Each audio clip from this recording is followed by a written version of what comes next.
सत्संग करो। आत्मा का कल्याण चाहने वाला गृहस्थ तीसरे कर्तव्य का पालन करे, प्रतिदिन सत्संग करे। एक बार महर्षि विश्वामित्र एवं महर्षि वशिष्ठ में विवाद प्रारंभ हुआ। प्रश्न था, बड़ा कौन, सत्संग या तप? विश्वामित्र का मंतव्य था, तप बड़ा है, क्योंकि बिना तप के कोई भी साधना पूर्ण नहीं होती। तप में आहार की इच्छा एवं आकर्षण का भी त्याग है, शरीर की शक्ति का श्रेष्ठ के लिए बलिदान है और इंद्रियों का भी संयम है। इस कारण तप की महिमा प्रत्यक्ष है। परंतु महर्षि वशिष्ठ का मत था, सत्संग तप से भी बड़ा है, क्योंकि तपस्वी का क्या पता वह तप करता है या फिर ताप करता है या फिर संताप करता है, लेकिन जो सत्संग करता है वह निश्चित रूप से सत्य का स्पर्श करता है, तथ्य का निर्णय करता है, सच के सरोवर में डुबकियां लगाता है। यूं दोनों के अभिप्राय जब आग्रह के मान स्तंभ के नीचे खड़े हो गए तो वे फैसला करने हेतु शेष नाग देवता के पास पहुंचे। शेष नाग देवता ने कहा, तुम जानते हो, मैं सदियों से पृथ्वी का भार उठाते उठाते थक गया हूँ। पहले तुम मेरा भार हल्का करो, फिर मैं तुम्हारा निर्णय अवश्य दूंगा। विश्वामित्र ने आह्वान किया, हे पृथ्वी माता, मैं तुम्हें अपनी 10,000 वर्ष की तपस्या का फल अर्पित करता हूँ। आप मेरे सिर पर पधारो। पश्चात जैसे ही उन्होंने पृथ्वी को सिर पर रखना चाहा तो वह पृथ्वी हिलने लगी। फलतः धरती पर हाहाकार मच गया। तत्पश्चात महर्षि वशिष्ठ की बारी आई तो उन्होंने भी चुनौती भरे स्वर में कहा, हे धरती माता, मैं अपने आधे पल का सत्संग का फल अर्पित करता हूँ। आप मेरे सिर पर पधारो। तदनंतर उन्होंने जैसे ही पृथ्वी को उठाया वह उनके सिर पर स्थिर हो गई। शेष नाग ने कहा, आपका फैसला जाहिर हो गया। 1000 वर्ष की तपस्या से क्षण भर के सत्संग का फल अधिक है। सत्संग के बिना तप की साधना भी अधूरी है। ये कहते हुए शेष नाग ने पृथ्वी को पुनः अपने सिर पर ले लिया। पुराण की इस घटना से संपर्क की महिमा, सत्संग की गरिमा, संत समागम की अनिवार्यता सिद्ध होती है। इसीलिए प्रभु महावीर ने कल्याणमुखी का करणीय कार्य बताया, सत्संग साधो। ध्यान रहे, सत्संग न क्रिया है, न कोरा कीर्तन है, सत्संग न आयोजन है और सत्संग न अनुष्ठान है, सत्संग न भजन की संध्या है और न किट्टी पार्टी है। सत्संग एक सहज घटना है जो अंतरंग में घटती है, अनायास घटित होती है और सत्य की गहराई में ले जाती है। आप सभी जानते हैं, जीवन में संग का सबसे बड़ा रोल है। इसीलिए उसे रियल तक पहुंचाना और उसमें छिपी रियलिटी का टच अवश्य करना। पूछो अपने से, संग के बिना हम क्यों नहीं जीना चाहते? पूछो अपने से, संग के बिना हम क्यों नहीं जीना चाहते? उत्तर स्पष्ट है, मन अकेले में डरता है और अकेले से भी डरता है। इस अकेलेपन के कारण इंसान संग ढूंढता है और एक दिन संग से भी तंग होता है। तभी तो प्रभु महावीर ने मन पर विजय पाने हेतु असंग का मार्ग दिखाया। संग के साथ जीते हुए निसंग अथवा असंग की ओर जाना हो तो सत्संग परम आवश्यक है, वरना संग कब कुसंग बन जाए और अंतरंग को दूषित कर दे, यह कहा नहीं जा सकता। इससे स्पष्ट है, सत्य को मात्र सुनने से अथवा धर्म सभा में प्रवचन सुन लेने से सत्संग हो जाएगा एक जरूरी नहीं है, क्योंकि सत्संग क्रिया नहीं घटना है। जो अंतरंग में घटित होती है। मन जब पाप के भार से मुक्त होने लगे और जीवन का सार समझ में आने लगे तो जानना सत्संग की घटना भीतर में घट गई है। जैसे चाशनी के मैल को साफ करने के लिए उसमें दूध डाला जाता है, ऐसे ही मनुष्य के दोष, दुर्गुण, दुर्भावना को दूर करने हेतु सत्संग दूध का कार्य करता है। इसलिए सत्संग को सुबह और शाम जीवन की चाशनी में डालना जरूरी है।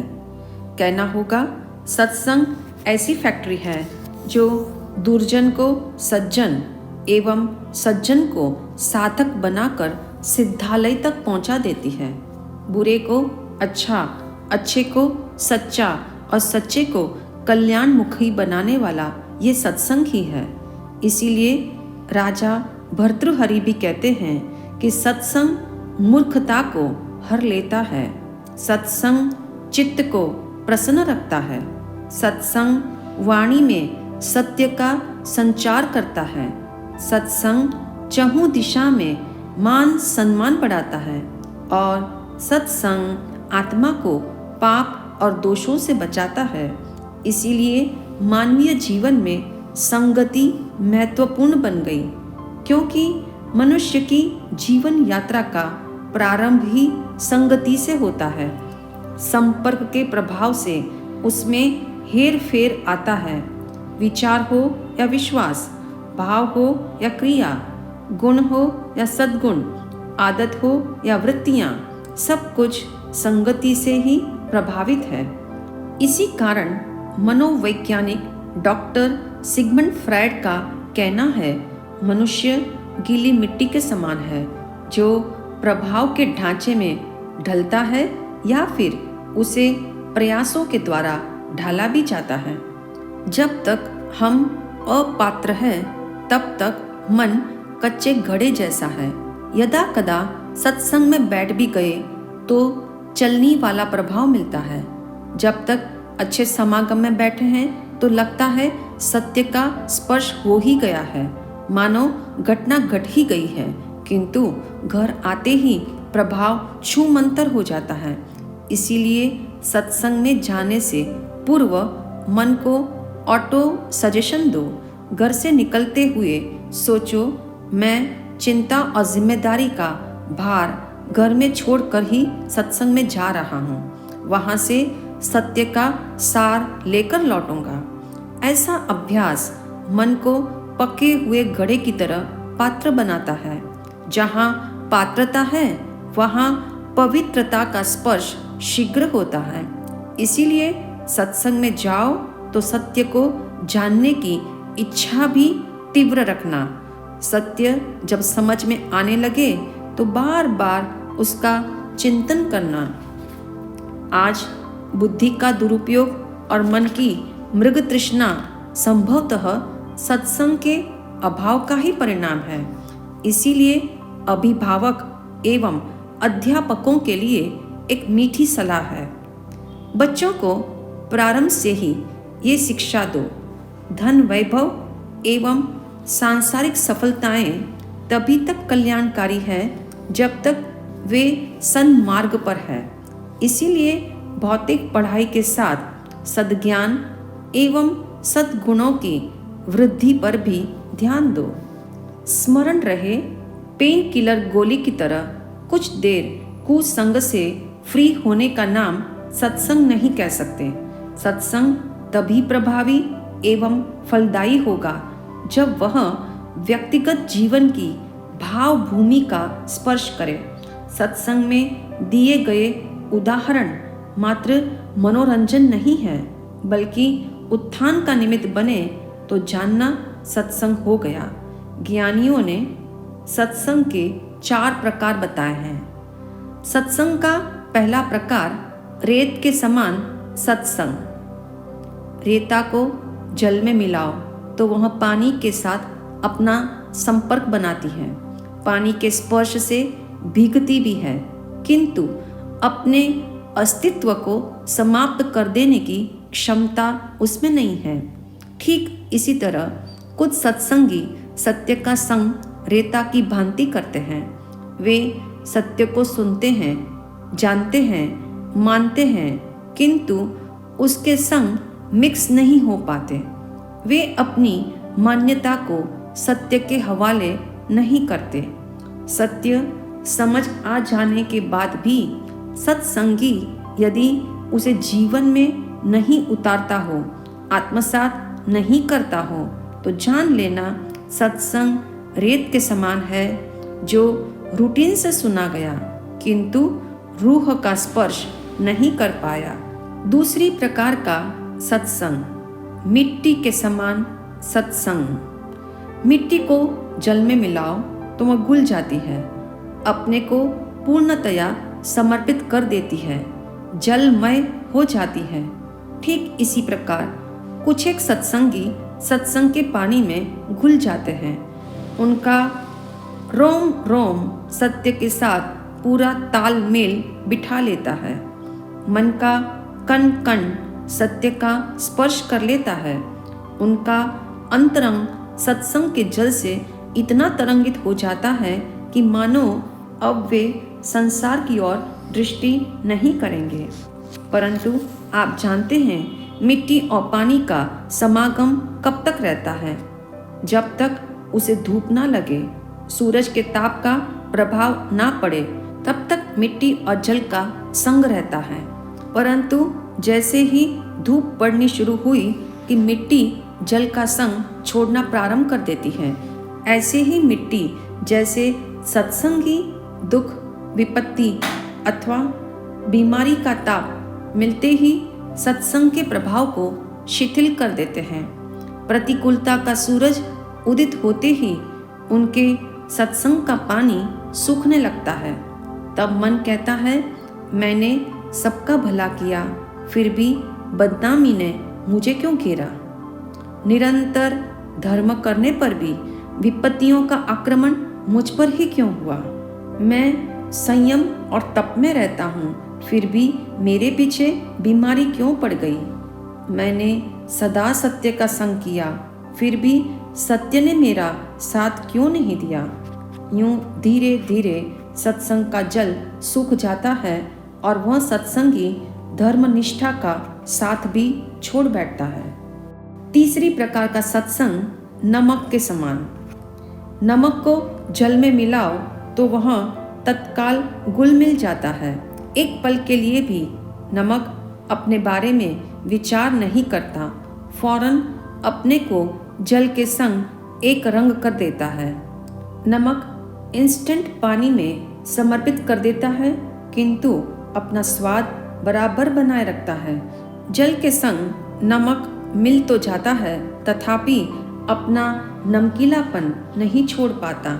ठीक इसी प्रकार कतिपय सत्संगी नमक की भांति सत्य का संग करते हैं। सच के संपर्क में उनका मन तरंगित भी हो जाता है, तन तप और त्याग करने के लिए तत्पर भी हो जाता है, किंतु वे अपने अवगुणों का त्याग नहीं कर पाते। ऐसे सत्संगी सत्य के संपर्क में रहते हुए भी सत्संग का संपूर्ण लाभ नहीं उठा पाते। चौथी प्रकार का सत्संग चीनी के समान। चीनी को पानी में डालो तो झटपट एक मेघ हो जाती है। वह न केवल अपनी सत्ता जल को समर्पित करती है, अपितु अपना सर्वस्व अर्पित कर देती है। न केवल जल के साथ एक रूप होती है, बल्कि जल को भी स्वादिष्ट बना देती है। चीनी का कमाल ऐसा है, वह अपनी छोटी सी काया में जल के विराट अस्तित्व को समा लेती है। इतना ही नहीं, अपना स्वाद और स्वभाव भी जल को समर्पित करती है। ठीक इसी तरह चंद सत्संगी चीनी के समान सुपात्र होते हैं, जो सत्य को स्वयं में रमा लेते हैं। आत्मा के एक एक प्रदेश में सार को पिरो देते हैं। मन के कोने कोने में सच को उतार लेते हैं। शरीर के रोम रोम से सत्य के अमृत को पी लेते हैं। उनकी केवल संगत एवं रंगत ही नहीं बदलती, बल्कि वृत्ति, प्रवृत्ति और प्रकृति भी बदल जाती है। भगवान महावीर कहते हैं, यदि सत्य का एक विचार भी आत्मसात हो जाए तो वह आत्मा के अनंत गुणों को विकसित करने की क्षमता रखता है, क्योंकि श्रेष्ठ विचार ऐसे बीज है जो सत्कर्म और सद्धर्म रूपी उत्पादन के पोषण से मन को भर देते हैं। उत्तम विचारों का संचरण एक दिन परिवर्तन लाने में सक्षम होता है। इसी कारण ऋषि मुनि के आशीर्वाद विचारों के आश्रय से ही वरदान सिद्ध होते थे। सचमुच जीवन की केमिस्ट्री को बदलने की ताकत सिर्फ सत्संग में है। सुविचारों का संग सज्जन बनाता है, सज्जनों का संग संसार तारक बनता है। इसीलिए कहा है, सड़े रहो खड़े रहो, किंतु किसी कुसंगी के साथ न खड़े रहो। आइए प्रतिदिन स्वयं को ट्रेनिंग देने के लिए एक टिप की प्रैक्टिस करें। 5 मिनट सत्संग करने का मौका खोजें एवं हर महीने सत्संग की मिनट बढ़ाएं।